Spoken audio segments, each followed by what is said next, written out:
ನಮಸ್ಕಾರ. ನಾನು ನಿಮ್ಮ ಡಾಕ್ಟರ್ ಪ್ರಶಾಂತ್ ಶ್ರೀನಿವಾಸ ಮೂರ್ತಿ ಮಾತಾಡ್ತಾ ಇರೋದು. ಕುಂಭಮೇಳ ಇನ್ನೇನು ಸ್ಟಾರ್ಟ್ ಆಗ್ತಾ ಇದೆ. ಯಾವಾಗ ಅಂತಂದರೆ 13ನೇ ಜನವರಿಯಿಂದ 26 ಫೆಬ್ರವರಿ 2025 ತನಕ ಕುಂಭಮೇಳ ನಡೀತಾ ಇದೆ.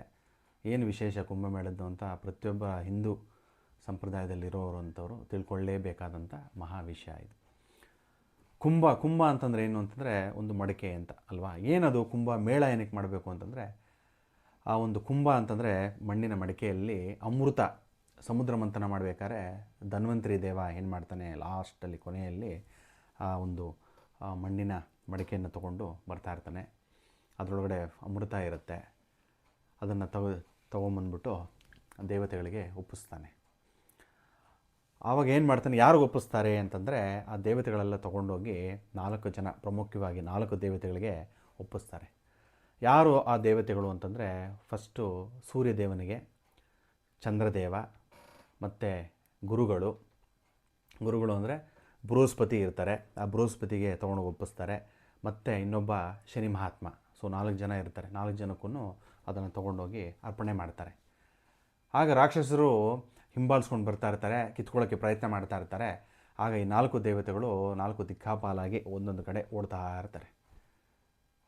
ಓಡ್ತಾ ಇರ್ಬೇಕಾದ್ರೆ ಏನಾಗುತ್ತೆ ಅಂತಂದರೆ, ಆ ಭೂಮಿಯ ಮೇಲೆ ಆ ಒಂದು ಅಮೃತದ ತೊಟ್ಟುಗಳು ಬಂದು ಬೀಳುತ್ತೆ, ಹನಿಗಳು ಬಂದು ಬೀಳುತ್ತೆ. ಎಲ್ಲೆಲ್ಲಿ ಬೀಳುತ್ತೆ ಅಂತಂದರೆ, ಒಂದು ಉಜ್ಜಯಿನಲ್ಲಿ ಬೀಳುತ್ತೆ, ಇನ್ನೊಂದು ಹರಿದ್ವಾರದಲ್ಲಿ ಬೀಳುತ್ತೆ, ಇನ್ನೊಂದು ನಾಶಿಕ್ಕಲ್ಲಿ ಬೀಳುತ್ತೆ, ಇನ್ನೊಂದು ಪ್ರಯಾಗ್ರಾಜ್. ಆವಾಗ ನಾವೇನು ಅಲಹಾಬಾದ್ ಅಂತ ಕರಿತಾ ಇದ್ವಿ, ಇವಾಗ ಅದನ್ನು ಪ್ರಯಾಗ್ ಅಂತಂದರೆ ಏನು?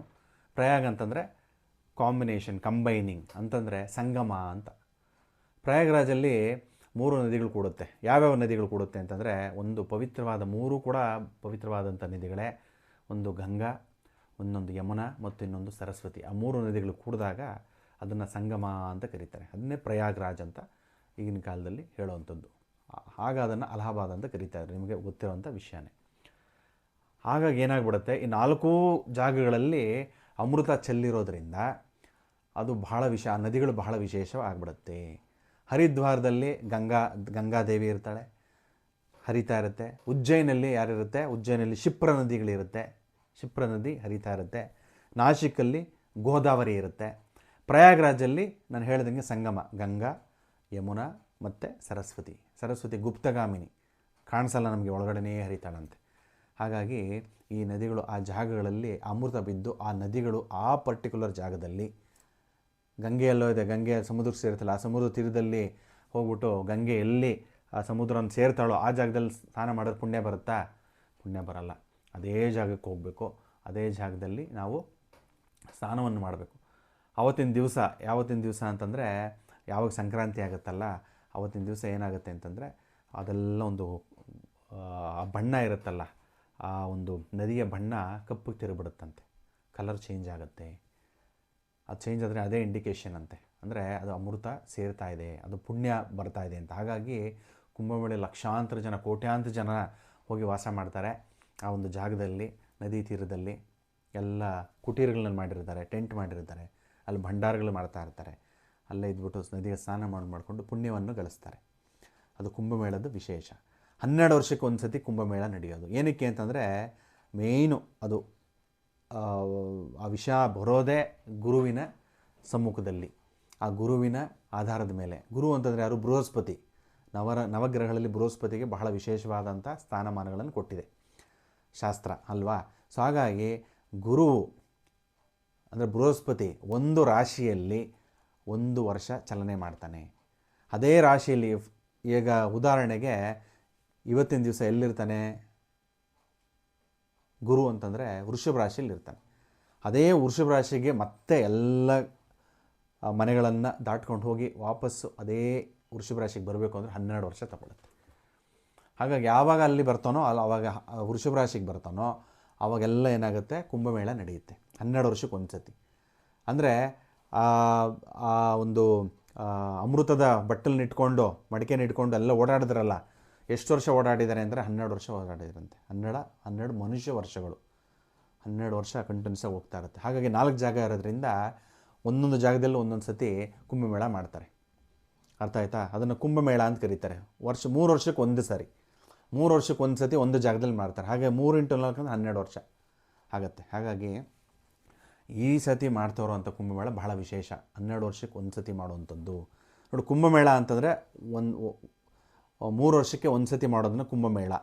ರೊಟೇಷನ್, ಒಂದು ಸತಿ ಉಜ್ಜಯಿನಲ್ಲಾದರೆ ಇನ್ನೊಂದು ಸತಿ ಹರಿದ್ವಾರ ಆದರೆ ನಾಸಿಕ್ ಆದರೆ ಪ್ರಯಾಗ್ರಾಜ್, ಹಾಗೆ ರೊಟೇಷನ್ ಆಗ್ತಾ ಇರುತ್ತೆ.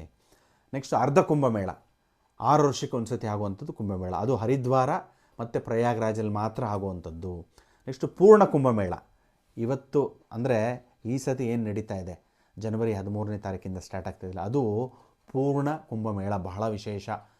2001ರಲ್ಲಿ ಆಗಿದ್ದು. ಯಾವಾಗ ಅಂತಂದರೆ 12 ವರ್ಷ ಇಂಟು 12 ವರ್ಷ ಇಂಟು 12 ರಾಶಿಗಳು ಒಂದೊಂದು ತೊಗೊಂಡಾಗ ಎಷ್ಟಾಗುತ್ತೆ? 144 ವರ್ಷ. 144 ವರ್ಷಕ್ಕೆ ಒಂದು ಸತಿ ಕುಂಭಮೇಳ ನಡೆಯುತ್ತೆ. ಅದನ್ನು ಮಹಾಕುಂಭಮೇಳ ಅಂತ ಕರೀತಾರೆ. ಬಹಳ ವಿಶೇಷ ಅದು.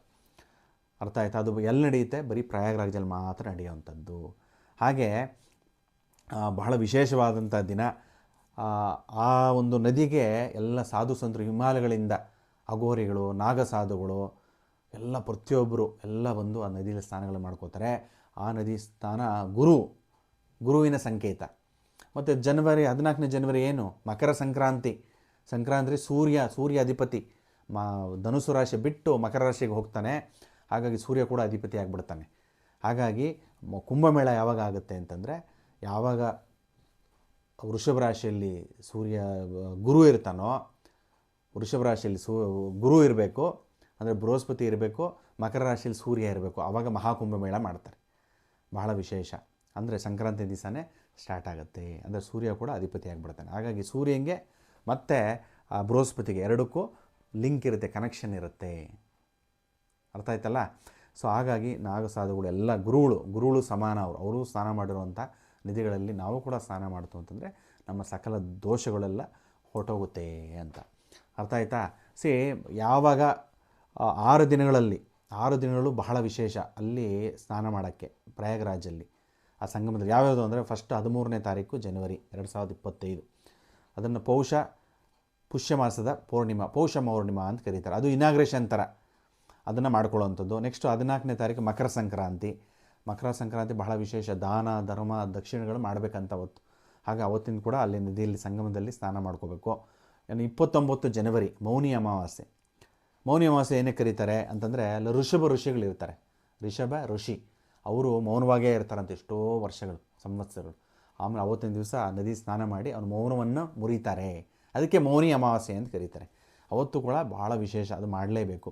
ಅಂದರೆ ಆ ಗುರುವಿನ ಆಶೀರ್ವಾದ ಕೂಡ ನಮಗೆ ಸಿಗುತ್ತೆ. 3ನೇ ತಾರೀಕು ಫೆಬ್ರವರಿ ವಸಂತ ಪಂಚಮಿ ಅಂದರೆ ಆ ಋತು ಚೇಂಜ್ ಆಗಿಬಿಟ್ಟು ವಸಂತಕ್ಕೆ ಹೋಗುತ್ತೆ. ಅದಕ್ಕೆ ವಸಂತ ಪಂಚಮಿ 3ನೇ ತಾರೀಕು. ಅದು ಕೂಡ ಬಹಳ ವಿಶೇಷ.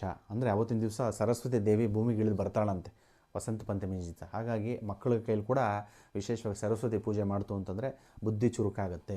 ಹುಡುಗರು ಇರ್ತಾರಲ್ಲ, ಮಂದಗತಿ, ಓದೋಕ್ಕೆ ಸೋಂಬೇರಿತನ ಪಡೋದು, ಎಷ್ಟು ಹೇಳಿದ್ರು ಅರ್ಥ ಆಗದೆ ಇರೋವಂಥದ್ದು, ಹತ್ತವರು ಓದಿದ್ರು ಏನು ತಲೆಗೆ ಹೋಗದೇ ಇರೋವಂಥದ್ದು, ಆ ವಸಂತ ಪಂಚಮಿ ದಿವಸ ಆ ಮಕ್ಕಳಿಗೆ ವಿಶೇಷವಾಗಿ ಸರಸ್ವತಿ ಪೂಜೆ ಮಾಡಿ ಆ ನದಿ ಸ್ನಾನಗಳನ್ನು ಮಾಡಿಸು ಅಂತಂದರೆ ಅವಳಿಗೆ ವೃದ್ಧಿ ಆಗುತ್ತೆ.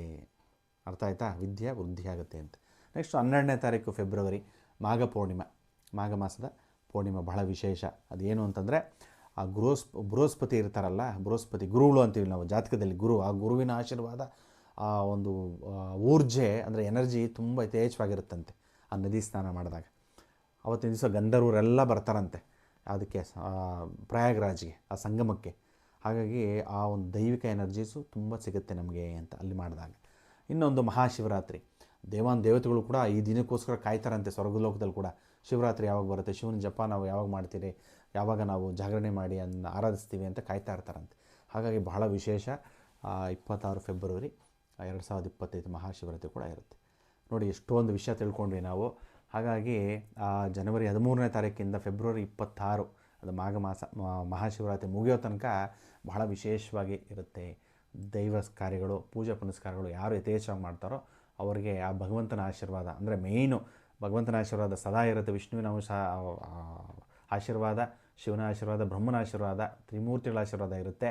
ಅದು ಬಿಟ್ಟು ಕೂಡ ಗ್ರಹಗಳಲ್ಲಿ ಸೂರ್ಯನ ಆಶೀರ್ವಾದ ಮತ್ತು ಗುರು ಅಂತಂದರೆ ಹಣಕಾಸು, ನಿಮ್ಮ ಮಕ್ಕಳು, ನಿಮ್ಮ ಆರೋಗ್ಯ, ಅದು 3 ಕೂಡ ವೃದ್ಧಿ ಆಗುತ್ತೆ ಈ ನದಿಗಳಲ್ಲಿ ಸ್ನಾನ ಮಾಡಿದಾಗ ಈ ದಿವಸಗಳಲ್ಲಿ. ಸೂರ್ಯ ಅಂತಂದರೆ ನೀವು ಮಾಡ್ತಾ ಇರೋಂಥ ಕೆಲಸದಲ್ಲಿ ಜಯ ಸಿಗುತ್ತೆ. ಅರ್ಥ ಆಯ್ತಾ?